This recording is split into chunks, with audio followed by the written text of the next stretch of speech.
Good morning, how's everybody? Today we're going to be talking a little more about nonverbal communication, dressing. Does it even matter anymore, the way we dress at work? And of course, manners, right? Having manners. Those seem to be very scarce nowadays. I don't know if you notice when you're out interacting with people, but sometimes that happens that we don't find manners that often. So we're going to identify the elements and interpretations of body language, discuss the importance of having a dress code, and of course, talk about etiquette and manners, how we should be behaving and how we should be interacting with other people. So customer-friendly body language. We've talked a little bit about body language and the things that we should be doing. And body language is a type of non-spoken communication. We can talk with our bodies. We can talk with our eyes. We can talk with our hands, with the way we're standing, if we're looking away, right? It includes the tone of our voice. A very, very old saying. It's not what you say, it's how you say it, right? That means the tone of voice. Are we looking at people? Are we turning away? Are we constantly looking at the squirrel? Our posture, hand gestures, facial expressions. Anybody here good at having a poker face? You just kind of not really know what you're thinking.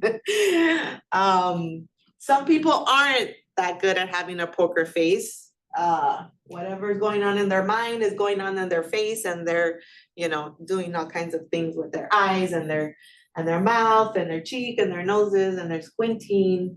And body language it's very important, because we talked a little bit about this in our previous chapter, how it's immediate. It just happens. We don't really think about it. We think about what we're going to say, but we don't really think about how we're acting. It's instinctive. It just happens. We're just doing it.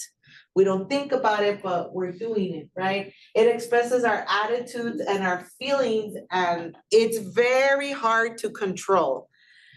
The text talks about it being uncontrolled, but there are people who can control it, right? They can control certain things about their body. Like, for example, the famous lie detector test. The lie detector test is detecting something that's happening inside of your body, right? How your pulse races, your heart rate, right? Which is uncontrolled. If we lie, our heart rate goes up, and the lie detector machine will detect that. But there are people who have studied, right? Maybe the FBI, top secret, Navy SEALs, they're good at taking lie detector tests, and they learn to control that. But for the regular person walking around in society, it's very hard to control our body language. So we need to be careful with that. Our facial expressions, when somebody tells us something that's either disgusting or something that we don't like, something that makes us upset. I was watching this show. I've been watching this show called The Midwife. You guys seen it on Netflix? Anybody watch it? Nah.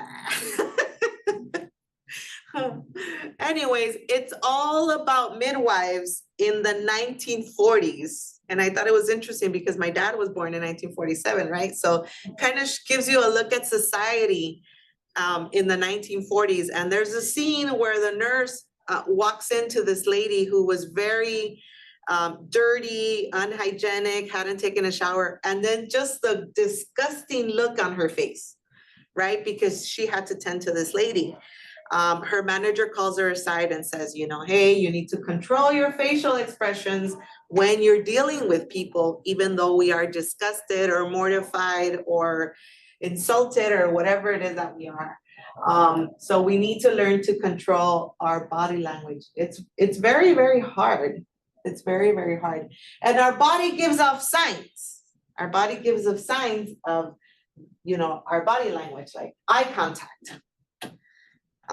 If we're lying to people, it's hard for us to look at them, right? Or anybody good at that? Anybody good at lying through their teeth? And still looking at the person. Our voice changes. Smiling, either we smile or we don't smile. Our posture, all of a sudden we get ants in our pants, right? We don't want to be, just having great posture. And of course, our gestures. So all of these things, our body is signaling that something is happening inside of us, inside of our brains. And these are some of the signs that we can detect in other people that something is going on with them, right? People all of a sudden start sweating when they get upset, or their smile turns into a frown when you tell them something, bless you, when you tell them something that they didn't like. All of a sudden they start pointing at you, right? You are the one that we can start seeing that they're upset. So all of these are signs, body signs, that not only do we have to watch out for ourselves as customer service representatives, but they're sure telltale signs of something going on in the customer, of something that might potentially get worse or might potentially happen, right? We need to watch out for all of these things, especially our eyes. Especially our eyes. People start getting upset, they all of a sudden look away. Their frown, the smile, all of a sudden turns into a frown or into a straight line, like that emoji. And they're not liking what you're telling them. So things are kind of rolling the wrong way. So as a customer service rep, it's very helpful to keep in mind all of these body signs of things that are happening with your interaction with the customer. And we have continued body language cues, right? If a person is open and you're feeling this sense of openness and warm, smiling, with their lip slightly opened. If somebody's smiling like this, fake smile. Fake smile. Confidence is the person showing confidence, right? They're leaning forward, they're keeping their chin up, or all of a sudden did they start looking at the ground? Are you getting a sense of confidence with this person that you're interacting with? Are you getting a sense of nervousness? They all of a sudden start smoking or, fidgeting, or nails in the mouth. What does that tell you? Things are not going well. This person is starting to feel a certain way, right? Whistling, they're starting to feel nervous, maybe untrustworthiness, or they're starting to get defensive, right? They're frowning or squinting or clenching their hands together. They're about to punch you. So we need to watch out for these continued body cues in people, so that situations don't get out of hand. We might need help, right? If we see somebody fidgeting or even starting to clench their hands, like, this really sucks, or I'm so upset that you just told me this. Maybe it's time for us to what? Remember that we work in a team. Remember that we learned about teamwork, and maybe try to get somebody to interact with us or get that person around somebody else. So looking for all of these cues while we're talking to the person, not just their words, because their words and our words, we're only going to hear 7% of that. The rest is going to be, the rest of the message is giving through our nonverbal cues, and the body language is a great one to look out for. Anybody ever come across these situations where you detect the body is trying to tell you something, a different message? No? What do you do?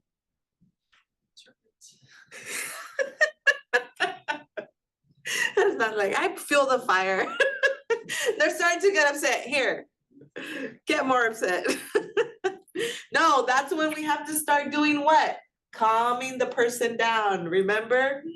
What was the first thing we have to do in an irate situation? Maintain your composure, calmados. Nothing's gonna happen here. Everybody calm, and you're the first one that has to be calm. So if you start seeing things like this, then okay, something's going on, the person isn't happy. And of course, us as customer service representatives, we don't want to come across as being nervous. We don't want to come across as being defensive. We want to be open. We want to exude warmness. The person is able to talk to you. We're being open, right? The person feels confident enough to tell you what's going on. And of course, we are displaying confidence that we are the subject matter experts in the field of whatever it might be. Getting an order of French fries at McDonald's, you are the subject matter expert. Helping somebody at Target, you are the subject matter expert because that is where you work. Working here on campus, you are the subject matter expert because this is where you work and you know where to send people. So we want to make sure that we're displaying that confidence and not being wishy-washy or showing lack of self-confidence, because people can smell you out. People can smell you out when you don't know what you're talking about, or when you feel like, well, what kind of confidence are you going to give somebody who's trying to ask you for help when it seems like you don't know what you're doing? So we need to make sure we are walking in confidence, displaying confidence, talking to somebody confidently, not in confidence, talking to somebody confidently, right? And that way they're gonna see, oh yeah, this person is a open, warm person and is confident in their knowledge, and they're going to be able to help me. Like all of you all here. How we walk, our stance, the way we stand, right? Are we walking like this? I remember my son when he was like about 10, and I would tell him something bad, or I would tell him no. Pretty much it was with a no, and then he would start going like this. Like he was upset. But are we walking right? Brisk, easy stride. Of course, we're not stomping everywhere. We don't want to do that. We want to walk confidently. Are we standing confidently, right? With both feet, our arms are relaxed. Of course, one thing you can do is maybe stick your hand in your pocket, talk to the person with one hand. If you don't know what to do with your hands, our distance, right? If our customer is all the way up where Javier is and I'm all the way here, then is that a good distance to be talking to somebody? No. Get a little bit closer, be in the proximity, avoid hostile posture. Eye contact. Now, eye contact, yes, look at the person, but you're not gonna stare at them the whole conversation, because that would be what? Awkward. You don't want somebody staring at you the whole conversation because you're gonna be like, este que, trying to read my mind, right? You want to make eye contact, but once in a while, glance away and then come back to the eye contact. We don't want to be stalkers, right? Just piercing into a person's eyes. We don't want to do that. And of course, our gestures are loose and controlled. I don't know if you noticed, but I talk with my hands a lot. Of course, you're not going to be doing these exuberant or exaggerated gestures, but use your hands too, use your body. So this, we need to make sure that us as customer service reps, we're controlling our body, right? Maybe in gestures, we can talk something about like things we shouldn't be doing, like bodily sounds, or chewing gum, where I'm don't want to be talking to somebody who's doing that sort of thing. Burping or other things, sounds that come out of our bodies, right? We don't want to be doing those kinds of things. So we need to control all of that when we are talking to somebody. Take control of your mind and take control of your body. It's harder to take control of the body, but we can do it. Also, dressing. The way we dress, is that important nowadays? Is it? Not as much as before. Not as much as before. You would be surprised. I was shocked over the summer. I usually participate in hiring committees for faculty. So I sit there and listen to them. You know, we're interviewing them, we're asking them questions, they're telling us about their life stories, and they're answering the questions. And in one interview, this lady walks in, she's wearing a short dress, a tight black short dress with no sleeves. It was low cut, kind of like a t-shirt dress, I guess you could say. Her hair was really long. She was wearing these giant hoop earrings with some platform shoes, kind of like platform booty shoes, you know, the women wear. And that's how she walked into an interview. So is that appropriate or not? Everybody was pretty shocked by it, including myself, because usually we see that people wear, you know, not a suit and tie, but, you know, will come maybe with a blazer. Men will come with a blazer, a collar shirt, unbuttoned. Women do the same thing. And that was a little bit shocking to me. Now, what was more shocking was that they put her through. They put her through, and her lesson, because you have to give an example of a teaching lesson, was actually pretty good. And she was actually pretty good at teaching, the way she was interacting with the committee. So then I said to myself, maybe it's not as important as it used to be. Years before, the way you looked was very, very important. Nowadays, maybe not, you know, not so much. So image, the way we are presenting ourselves, yes, right? We need to have skills in communication, have interpersonal skills. We need to have technical skills, of course, be able to do what it is that they're hiring us to do. But our image, what does our image look like? And image and attire are critical, and customers notice. Customers notice. I have had this argument with my two boys since they started dressing themselves. They would hate to iron their clothes. And sometimes they would just come out of the house todos arrugados, like the cow just spit them out. And they would not iron their clothes. And every time, I'll iron it for you. I'll iron it for you. I'll iron it for you. So what does that say when you're walking out of the house that way? That you don't really care. That you don't really care. Right, exactly. That you don't care about how you are presenting yourself to everybody. Because the way we look, the way we're put together, it shows other people. And it might not be true, right? You can, hay un dicho en español que puedes vestir la mona de seda, pero mona queda. I mean, it doesn't matter what you're wearing, you know, you could dress a monkey in silk, but it's still a monkey. But you do come across as having self-confidence, professionalism, and like you are competent enough to do the job that the other person wants you to do for them. So even though I think there is a little bit more of relaxation in dress, it still is important to, of course, be put together, right? So our clothing choices can hurt or help us, especially when we're trying to get a job, right? Maybe, what if that woman that came in would have had a different committee, and the committee would have said, mira nomás, look at how she's dressed. You know, no, we're not passing her through. Luckily, they saw above that, and they merely saw her presentation, and that moved her forward. She didn't get hired after that. I don't know how she showed up to interview with the president, but that's the next step if you get called back. But we do need to be careful of what it is that we are wearing when we are going to work.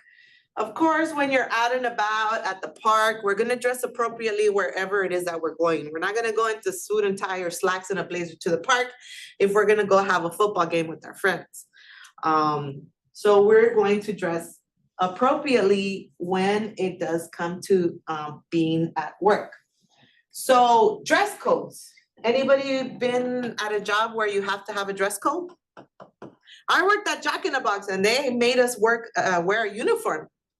When I was in high school, I worked at Jack in the Box and you had to have a uniform. That is a dress code, right? A set of standards that companies develop to help provide their employees with guidance about what is appropriate to wear to work. Can a company enforce a dress code? Yes, they can. A dress code is protected by the law. So employers do have the right to ask you to adhere by whatever dress code they have set. If you cannot come in flip-flops, then sorry, you cannot come in flip-flops, right? We have the business or business casual dress, formal, and the business casual is a little more like relaxed look. We have the casual dress, and of course, a lot of companies watch out for cleavage in the back and the chest, right? The stomach, showing your underwear. Of course, words on your clothes. If your clothes have bad words or things that are inappropriate, of course, they can also put that in their dress code. Terms, terms that come up and then that are inappropriate also. Pictures that are offensive, right? You can't walk around with naked people on your shirt. That will be offensive at work. So these are all things that can be categorized into the dress code. So factors to consider, factors that a company considers is like the business's public image. So let's take here ELAC. What is it that we want our employees to portray? A more professional environment or a more casual environment? You ever heard of Google? People at Google are, walking around in shorts and t-shirts and tank tops and that sort of thing. There's a more relaxed environment. Things to consider for a dress code is, of course, safety standards. If there's a worker that is working at the Amazon shipping center, well, flip-flops will not be the best option, right? Mesh tennies will not be the best option because if a box falls on your foot, well, guess what? All your toes are broken. So safety standards are also things that companies consider when it comes to dress code. And is having a dress code something good? There are some benefits of casual dressing, right? Employees feel like, okay, there's lifted employee morale, increased employee creativity, and improved internal communication. So if everybody kind of is dressed the same, then we feel a little bit more like there's a team. Benefits of having a dress code. This last event that we had last week for the Renaissance, if you all were out there, I hope, you all saw the t-shirts, right? Everybody was wearing the same t-shirts. A dress code also gives us that sense of community and the sense of team, because unconsciously we see that we're all looking the same. We all look the same. We're all dressed the same. Therefore, that means what? That this is the team.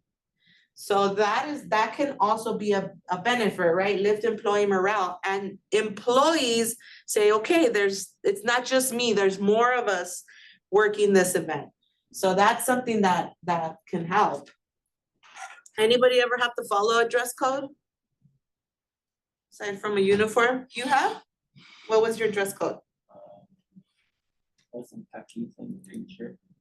Khakis and green shirt? Yeah. To work where? Green polo shirt. Oh no, not at work, but at middle school. Right. Schools have dress codes. I had to buy my kids uniforms when they were in elementary because that was the dress code and this was all that you could do. If you walk into Ross, I don't know if you noticed, but they're all wearing this like Dodger blue kind of shirts. That is their dress code. It could be whatever shirt you want because they're all wearing different shirts, but they all have the same color. I guess they give them a little swatch or something, because that blue is hard to find. Anybody else have to follow dress code? We've had to enforce the dress code when I was down at the office, where sometimes the student workers weren't looking that professional, right? Especially with the women coming in shorts and chanclas and that sort of thing. So sometimes you do also have to enforce the dress code in a non-discriminatory way, because a dress code is for 1%, 2%. No, it's for everybody. So if one person doesn't follow the dress code, then that's where you have to come and enforce it. And some things that the dress code is good for, or some elements of the dress code, are like, of course, what you're wearing, what you have on your feet, what you have on your head, the hair. Sometimes there's the dress code because of your hair.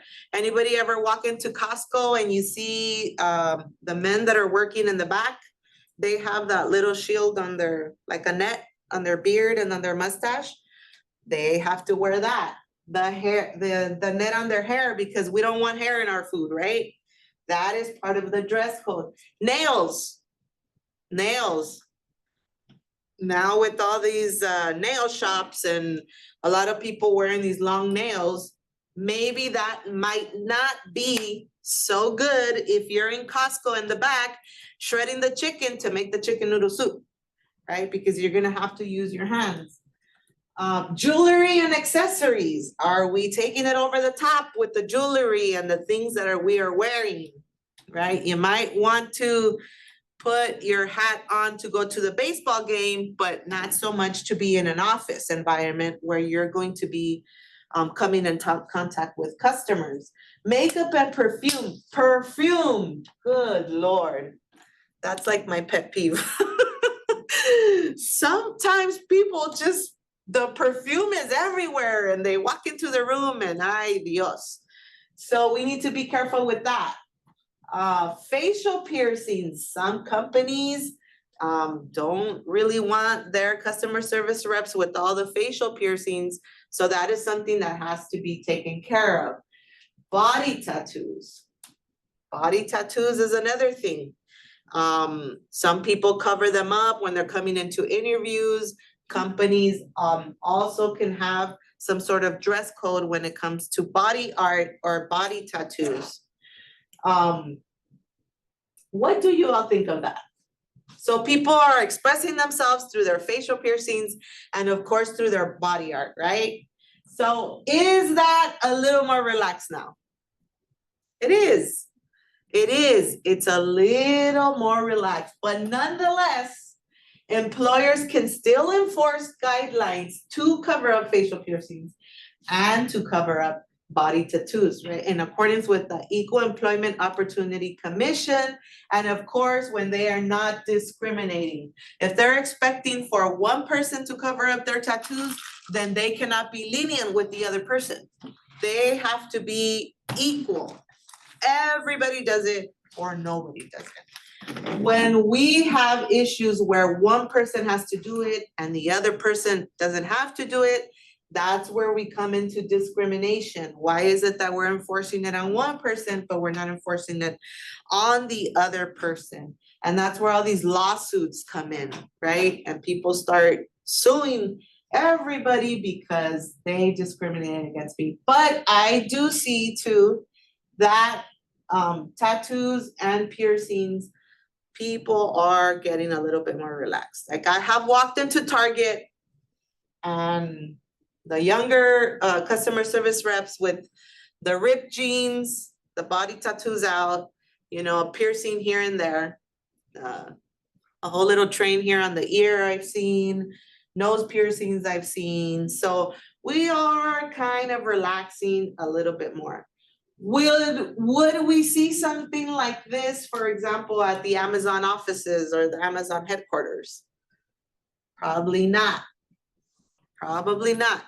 Maybe their companies do still want the business casual or the business attire, right? And they have a little bit of more set guidelines when it comes to body art or piercings. But overall, I have seen that, you know, Starbucks, Target, walking into these different stores at the mall,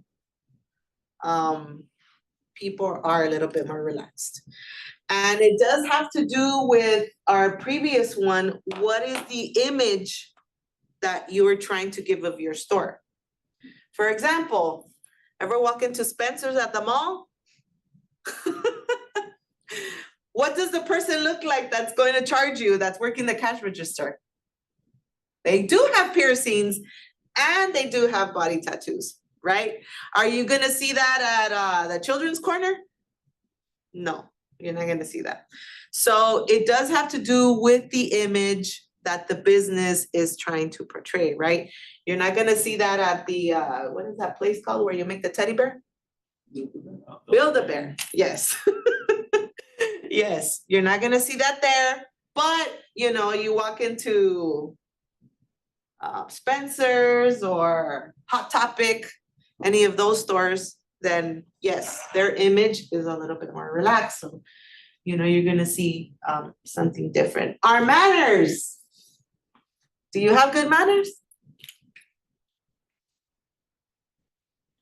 About right now, do you remember your parents telling you, say thank you, say hello, saluda.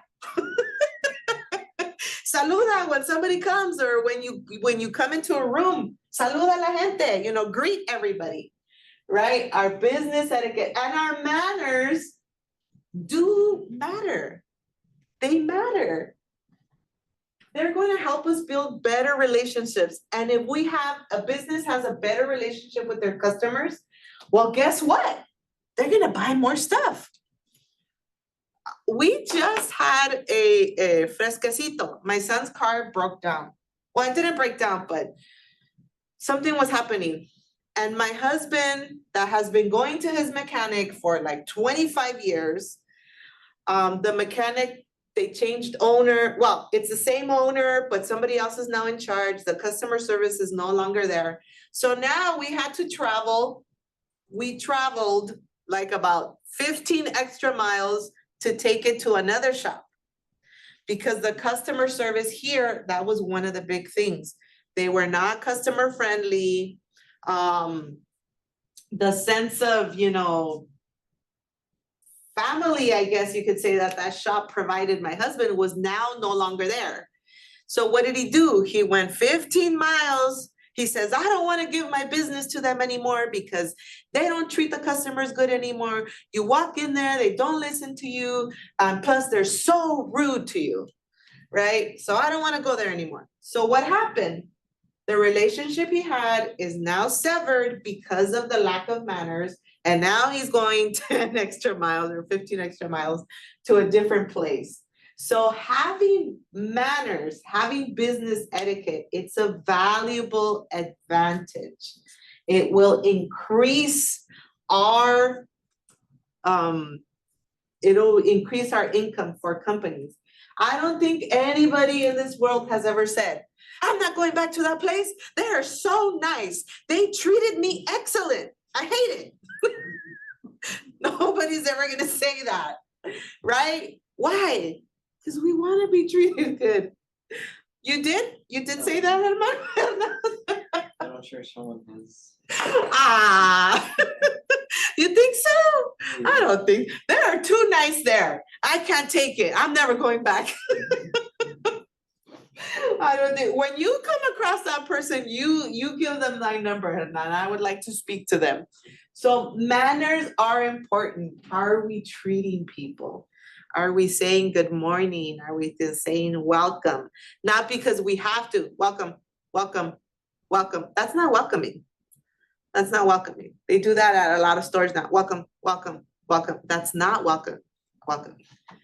Somebody who says, hi, welcome, you know, that's different. Remember how we are saying it, how our manners are coming across. Have you seen that video of J-Lo and Ben Affleck in the car?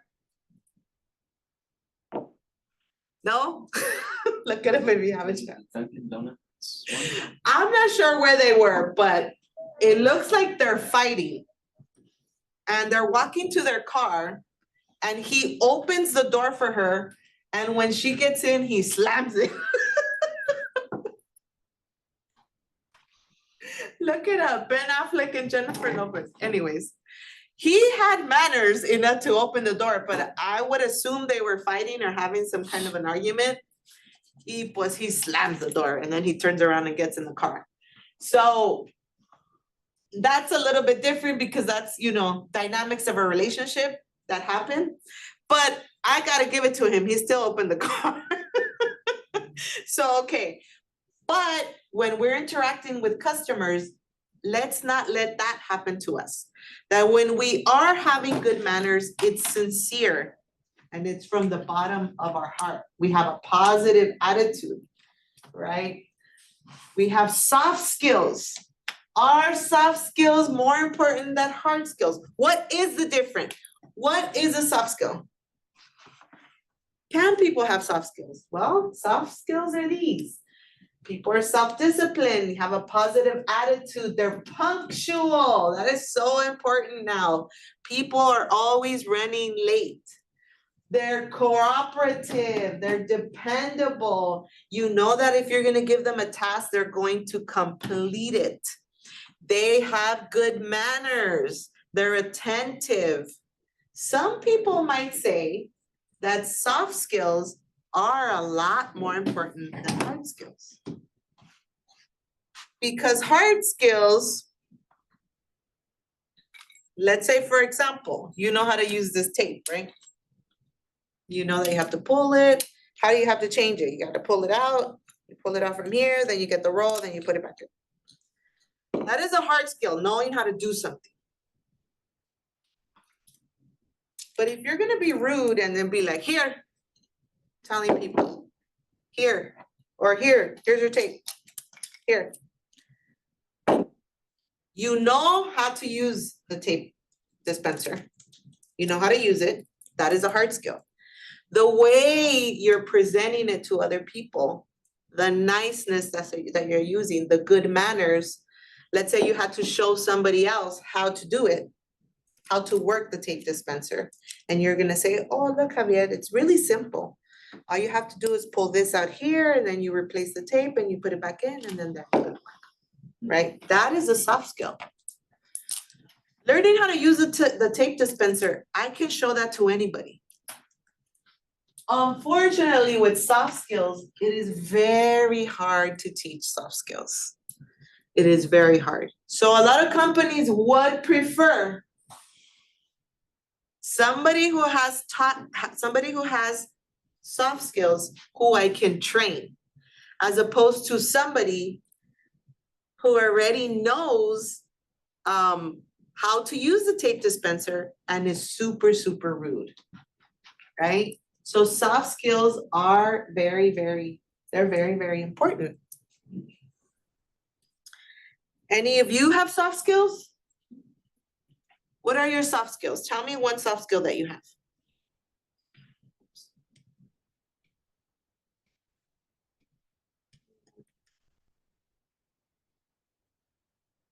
Anybody here dependable? You, Javier? Oh, no. What's your soft skill?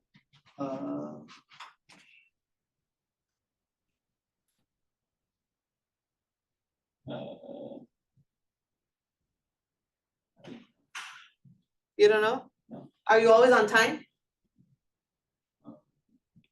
I would say so, not on the spot, but yes, somewhat. If you're 5 minutes early, you're already late.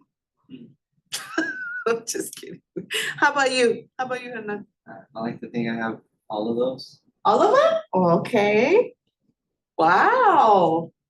Self-discipline, huh? Positive attitude? Okay. All of them? Isaac? I guess cooperation. Cooperation? Okay. Just that one, cooperation. You like to cooperate with people. You feel like you're a team player. Yeah. Okay. What about you, Gerson? What soft skill do you have? I don't know. You don't know? Are you always on time? No, I was 5 minutes late. Okay. Scratch. Are you dependable? Yeah, sometimes. Sometimes. What about a positive attitude? Always have a positive attitude. Yeah, Yeah? yeah. Okay, so that's a soft skill. That's a soft skill, having a positive attitude. I myself have a positive attitude all the time. To me, the cup is always halfway full, right? Now by that, I don't mean that I don't have some dark cloud days, right? We all do. We all do. But overall, of course, right, having a positive attitude. And of course, having politeness. Are we polite? Cultural politeness when we are talking to people, right? We're being conscious of our personal space. And of course, touching, be very careful with touching customers. Very, very careful. There's some people that don't like it. It's that's something left for, building a relationship. But somebody that you're interacting on the spot, we have to be careful about touching people, right? Time and punctuality.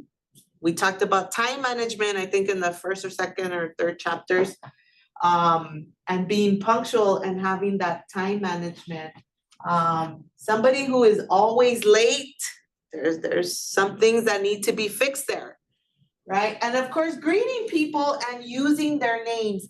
I will tell you this, learning people's names is really, really hard for me.